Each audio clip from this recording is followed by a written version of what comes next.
बहुत धन्यवाद अध्यक्ष महोदय।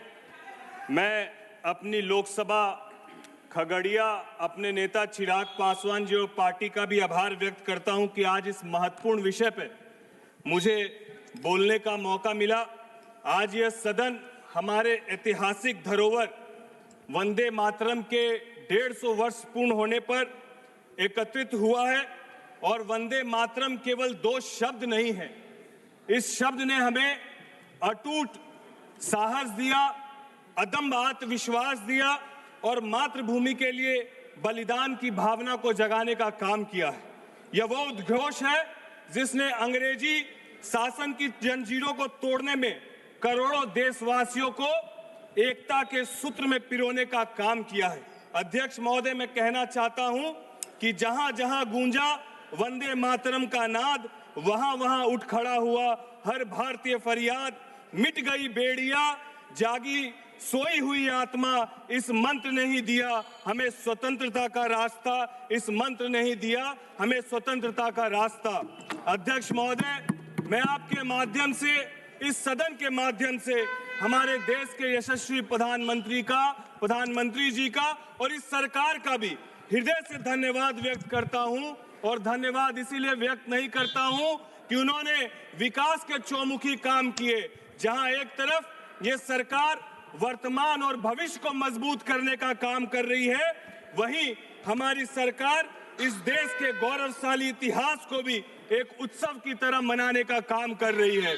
चाहे 500 वर्षों के संघर्ष के बाद राम मंदिर के निर्माण की बात हो, चाहे बिहार में पुनः हमारे नालंदा विश्वविद्यालय को स्थापित करने की बात हो, और एक लंबे समय के बाद आज 150 वर्ष पूर्ण होने पर वंदे मातरम के जश्न को मनाने की बात हो, ये सरकार पूरी तरीके से स्पष्ट कर रही है कि हम लोग विकास और विरासत दोनों को साथ लेकर चलने का काम करते हैं। इसके लिए मैं हमारे देश के यशस्वी प्रधानमंत्री जी का और एनडीए की सरकार का कोटि कोटि धन्यवाद व्यक्त करता हूं।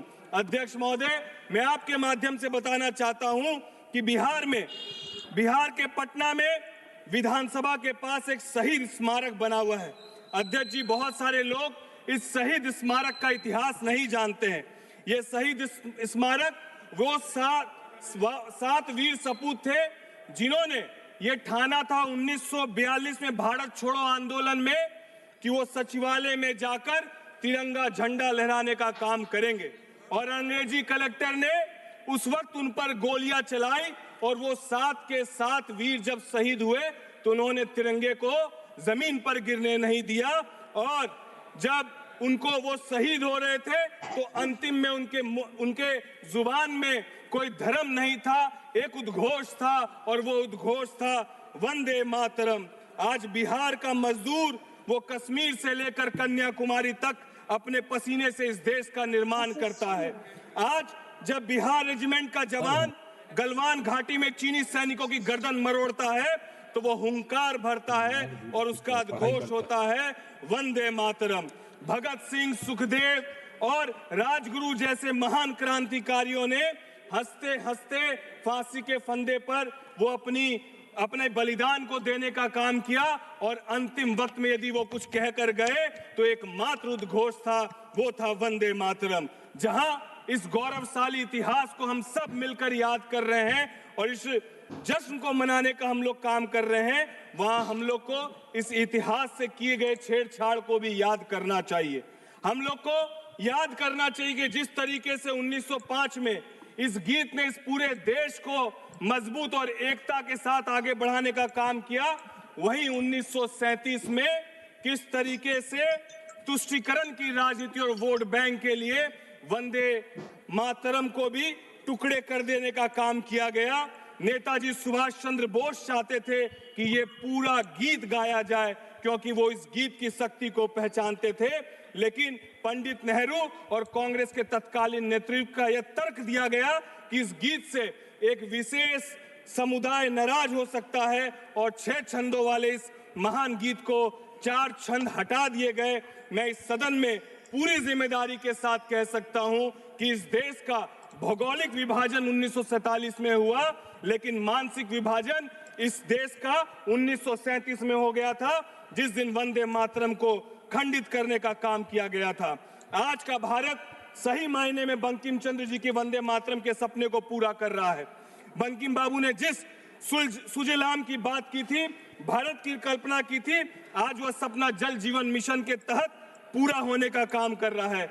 बंकिम बाबू ने जिस सुफलाम की बात की थी, भारत की बात की थी, आज वह हमारे किसान भाइयों की खुशहाली में दिखाई दे रहा है, जहां वो पीएम किसान सम्मान निधि से करोड़ों किसानों को सीधा लाभ हो रहा है।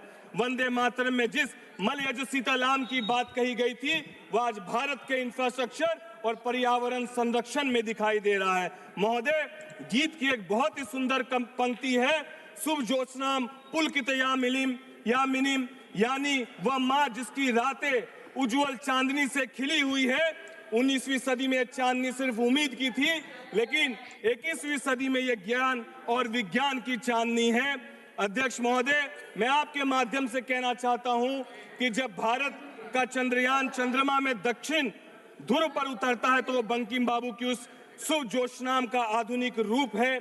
आज की सरकार तुष्टीकरण से नहीं बल्कि संतुष्टीकरण से चलती है। हम योजनाओं का लाभ जाति, धर्म, मजहब देखकर नहीं, ये सरकार सबका साथ, सबके विकास के मंत्र के साथ चलने का काम कर रही है। और एक तरफ हम लोगों को जहां इस बात पर गर्व होता है कि बंगाल में लिखी गई यह कविता, ये गीत, जिसको पूरे देश को जिसने एकता में बांधने का काम किया, उसी बंगाल में जहां जय गुरुदेव रविन्द्रनाथ टैगोर का बंगाल था, ये वही बंगाल है जो स्वामी विवेकानंद जी का बंगाल था, ये नेता सुभाष चंद्र बोस जी का बंगाल था, ये वह धरती थी जिसने वंदे मातरम दिया। लेकिन आज दीदी के राज में उस बंगाल का क्या हाल है, इस बात को भी समझने की हम लोग को जरूरत है।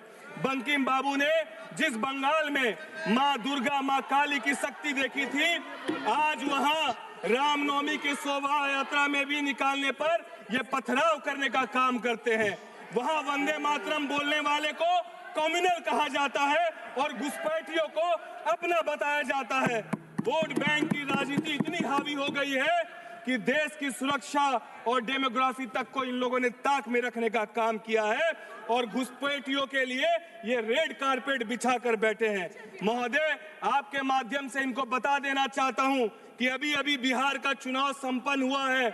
तुष्टीकरण की राजनीति करने वालों का क्या हाल हुआ है, ये आप देख ले। अब देश केवल विकास और राष्ट्रवाद को चुनने का काम करता है, तो जो लोग तुष्टीकरण की राजनीति कर रहे हैं, इस बात को याद रखें। और बिहार ने दिखा दिया कि जातिवाद और परिवारवाद की जंजीरें अब टूट चुकी है। जनता समझ चुकी है कि कौन देश जोड़ने वालों के साथ है और कौन देश को तोड़ने वालों के साथ है, जनता सब जानती है। और जो लोग अभी भी भारत को नहीं समझ पा रहे हैं, मैं उनको कहना चाहता हूं, एक प्रांत नहीं है ये भारत, एक प्रांत नहीं है ये भारत, एक देश नहीं है ये भारत। वह सोच है जिसमें तन्यता है, वह स्नेह है जिसमें सभ्यता है, वह भाव है जिसमें भव्यता है, वह ज्ञान है जिसमें दिव्यता है। जन जन में बसा है ये भारत, कण कण में बसा है ये भारत, कण कण में बसा है ये भारत। वंदे मातरम हमें याद दिलाता, अध्यक्ष महोदय, राष्ट्र केवल सीमाओं से नहीं संस्कारों से बनता है। बस 2 मिनट अध्यक्ष महोदय। प्रगति केवल संख्या से नहीं संवेदना से आती है और स्वतंत्रता सिर्फ अधिकार नहीं कर्तव्य भी है। और मैं अंतिम में एक बात कहना चाहता हूं कि आज इस महत्वपूर्ण विषय में जहां हम सब सदन के लोग एकत्रित होकर 150 वर्ष वंदे मातरम का मना रहे हैं, तो हमारे प्रतिपक्ष के नेता कितनी गंभीरता उनके अंदर है और कितना राष्ट्र के प्रति उनके अंदर प्रेम है कि आज इस महत्वपूर्ण विषय में भी सदन में मौजूद नहीं है। उनके लिए कहना चाहते हैं कि जो भरा नहीं है भावों से, बहती जिसमें रसधार नहीं, वो हृदय नहीं है पत्थर है, जिसमें स्वदेश का प्यार नहीं, जिसमें स्वदेश का प्यार नहीं। हमारी लड़ाई सत्ता के लिए नहीं है, सत्य के लिए है। हमारी लड़ाई कुर्सी के लिए नहीं है, स्वाभिमान के लिए है। हम रहे या ना रहे, ये देश रहना चाहिए और ये तिरंगा शान से लहराना चाहिए और संसद से लेकर